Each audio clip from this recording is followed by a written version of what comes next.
What is good, everybody? This is your boy FJCJ11. Welcome back to a brand new video. So in today's video, I want to talk to you guys about these updates lately and why I feel like they've been feeling like more of a filler than just like a regular good update. And let me explain to you guys what I mean in today's video.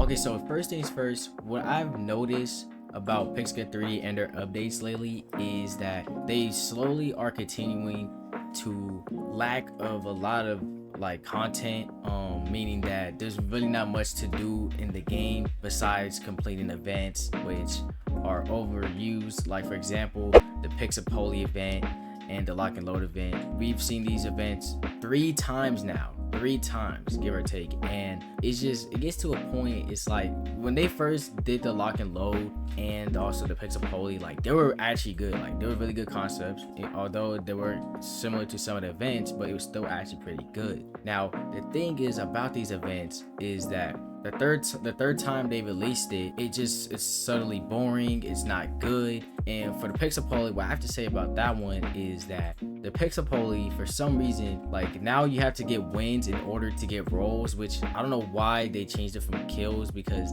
this makes it like very boring, especially when you're going into a match and you can't get a win because you're matching up with randoms that don't know how to play the game, or they're bots and all that, and the other team is just sweaty for no reason, you know what I'm saying? And it's so crazy, like trying to grind the Pixel and then I just have these sorts of problems. Like that's why I can't really participate and stream these events like that, because they get boring and I just don't like to match up with randoms that don't know how to play the game, or even bots in general, to be honest. Like I'm gonna keep it bug with y'all, bro. Especially going against the sweats, bro. Like you're not getting a win, especially with the teammates you have, you know what I'm saying, bro?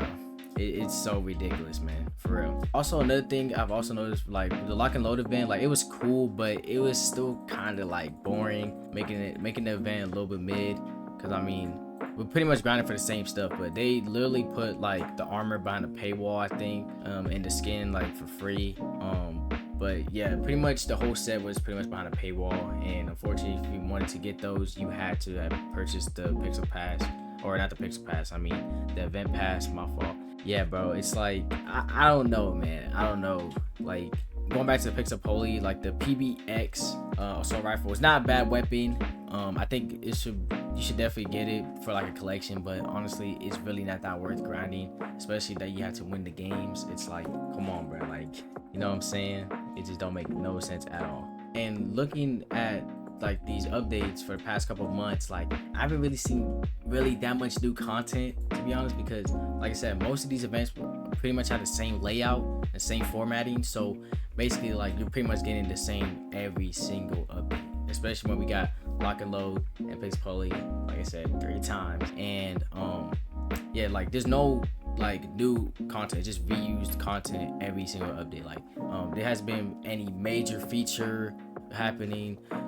Obviously we got Pixel 2, which they did announce like back in the anniversary update, but I mean that's just the only thing that they really done that was actually like pretty cool, I guess, you know what I'm saying? But like I said, I feel like it's been the same thing for the past couple of months. Even back in 2024 it was kind of like that, but I would say 2024 is way better than this year. Like I'm not even gonna lie. And when I rank these updates, like you're gonna see my real opinions on the update when I rank them on a tier list in December, which you guys should go check that out when I do the tier list. I'll be streaming it, and then I'm also recording it as a video, so stay tuned for that. But yeah, man, I just feel like most of these updates have not introduced really any new features, and the meta changed, or like the global balance didn't really do significantly like anything good for the game. It kind of made it a little bit worse, because like the Pixel Games weapon that was supposed to be nerfed heavily, but bro, it's still good, which is insane. And then you got people saying Ultimate got nerfed and all that, but they didn't really change a thing with Ultimate. All they did was change the shot pellet, so you have to get closer if you want to actually like get the kill instead of shooting far range, because you only got a little bit more pellets than before. So they didn't really nerf Ultimate, you can still use the gun. But I ain't gonna lie, I would say that they actually have like buff some weapons that normally people don't use, and I've seen a lot of people starting to use the spell book sniper, like a shadow book, and it's actually pretty cool. You know what I'm saying? Yeah, I mean, to be honest, that's what we kind of like to see. We kind of like to see them like upgrading and balancing new or old weapons, you know what I'm saying, like just so even out the playing field. But obviously we really don't be seeing that because these balance changes sometimes don't make no sense at all. So but yeah guys, what do you guys think about Pixgun 3D and like it being like a filler, since like I said, most of these updates are like fillers. They don't really introduce a lot of good content. They're just reused, and no new features added to the game like that, you know what I'm saying? Yeah, what do you guys think? Let me know in the comment section below. I know this is a quick video, but I just had to get my opinion out. So